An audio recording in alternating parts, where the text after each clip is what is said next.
बंकिम चंद्र चटर्जी एक बंगाली लेखक, कवि व पत्रकार थे। वे बंगाल पुनर्जागरण के एक महान प्रणेता थे।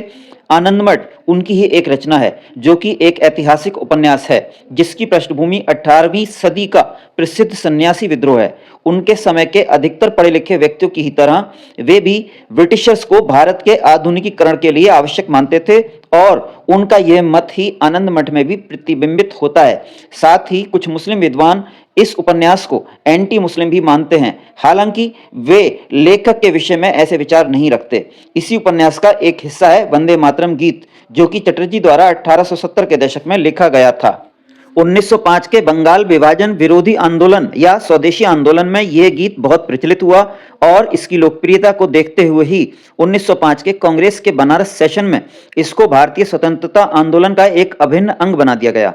साथ ही क्रांतिकारी आंदोलन में यह एक सैल्यूटेशन भी बन गया। 1937 में वंदे मातरम को कांग्रेस के एक कमेटी की सिफारिश पर भारत का राष्ट्रीय गीत बना दिया गया, क्योंकि उसके विचार में यह गीत भारतीय स्वतंत्रता आंदोलन का महान उत्प्रेरक गीत बन चुका था। इस कमेटी में मौलाना आजाद, जवाहरलाल नेहरू, सुभाष चंद्र बोस, आचार्य देव और आर.एन. टैगोर जैसे नेता सम्मिलित थे।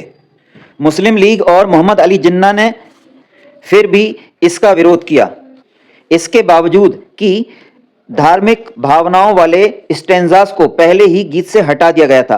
हालांकि राष्ट्रवादी नेताओं को अडॉप्टेड गीत में कुछ भी आपत्तिजनक नहीं लगा और यही कारण रहा कि भारत की स्वतंत्रता के बाद 24 जनवरी 1950 को संविधान सभा के द्वारा इसी गीत को भारतीय गणतंत्र का राष्ट्रगीत आधिकारिक रूप से बना दिया गया, जिसका सम्मान नेशनल एंथम जनगण मन के बराबर ही रखा गया।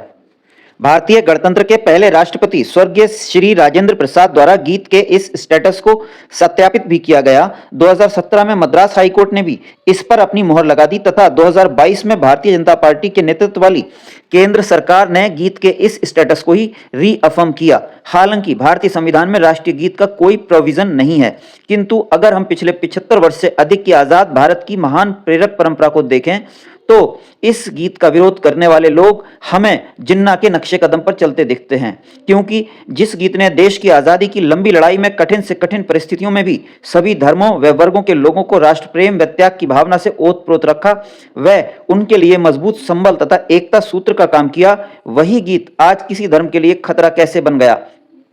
क्या कोई धर्म इतना कमजोर व असुरक्षित भी हो सकता है, या फिर गीत की आड़ लेकर आने वाले चुनावों की पटकथा तैयार की जा रही है?